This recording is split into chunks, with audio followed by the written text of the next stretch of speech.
कई बड़े ओहदेदार लोगों के बच्चे का, भाई का नाम उनसे आना, ये प्रश्न खड़ा कर रहा है। और सरकार अभी बनी है, सरकार को ये करना चाहिए था कि जो सीजीएल एग्जाम हुए उसको प्रकाशित नहीं करके फिर रद्द कर देती। अरे भैया 5 साल आपको समय है, आप समय का सदुपयोग करके एग्जाम को रद्द करते, सीबीआई जांच कराते, कमेटी बनाते, फिर एग्जाम लेते। कौन सी हड़बड़ी है कि अभी चुनाव आपको लड़ना है? नौजवानों सरकार जो है छलने का इन्होंने काम किया है और फिर झूठा वादा करके जो है सरकार पुनः जो है सरकार इन्होंने बनाया है।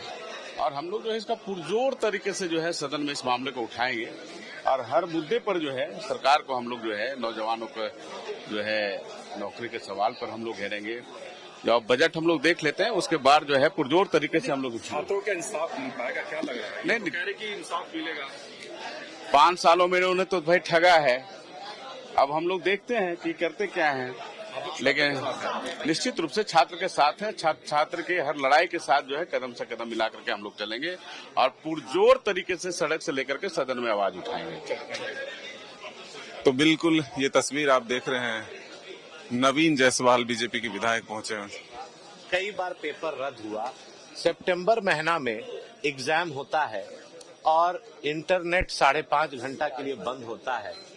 उस समय छात्रों ने तुरंत आपत्ति दर्ज कराया कि पेपर फिर लीक हो गया, लेकिन सरकार हठधर्मिता से छात्रों की आवाज को सुनना नहीं चाहती है, उनके बात को समझना नहीं चाहती है।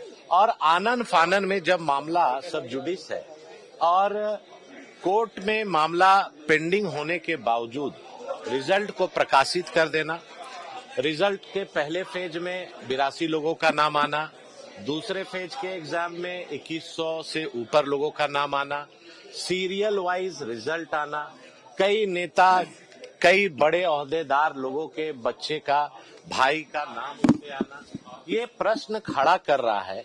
और सरकार अभी बनी है, सरकार को ये करना चाहिए था कि जो सीजीएल एग्जाम हुए उसको प्रकाशित नहीं करके फिर रद्द कर देती, फिर से एग्जाम ले लेती।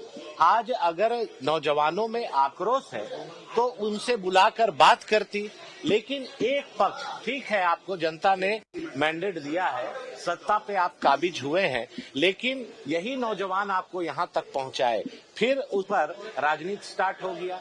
अरे भैया 5 साल आपको समय है, आप समय का सदुपयोग करके एग्जाम को रद्द करते, सीबीआई जांच कराते, कमेटी बनाते, फिर एग्जाम लेते। कौन सी हड़बड़ी है कि अभी चुनाव आपको लड़ना है, फिर से आपको सत्ता में आना है? लेकिन नौजवानों के साथ जिस तरह से बर्बरतापूर्ण हजारीबाग में हम लोग देखे, लाठीचार्ज हुआ, आंसू गैस के गोले हुए और नौजवान अपनी बात को लेकर सड़क पर उतर रहे हैं, उसमें भी इन लोग का कहना है कि राजनीति से प्रेरित होके जान के भाजपा वाले। अरे भाई अभी चुनाव नहीं है, 5 साल बाद चुनाव होगा।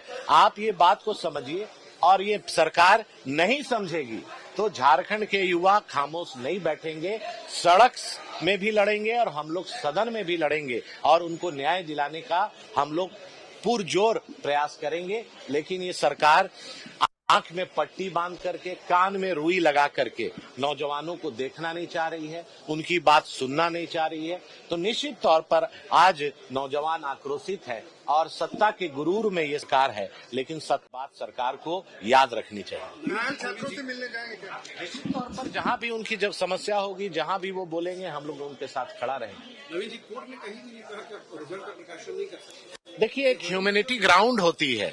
अगर बच्चे झारखंड के यहाँ पर आपसे डिमांड कर रहे हैं और उन्होंने एग्जाम के ही दिन क्लियर कर दिया कि पेपर लीक हो गया, उन्होंने जेपीएससी अध्यक्ष से जाकर प्रूफ के साथ दिया, उसके बाद चुनाव आ गया, चुनाव में सरकार खामोश हो गई और चुनाव के बाद रिजल्ट जारी कर दी।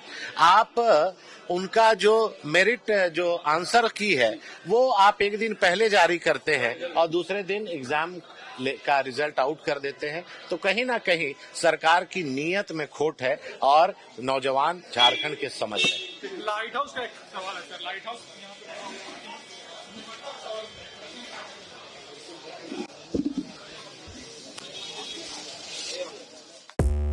5 राज्य, 61 शहर, 150 प्रोजेक्ट और एक वास्तु विहार। नई सोच, नया घर। बनाए रखिए अपना प्यार, सेवा में है वास्तु विहार।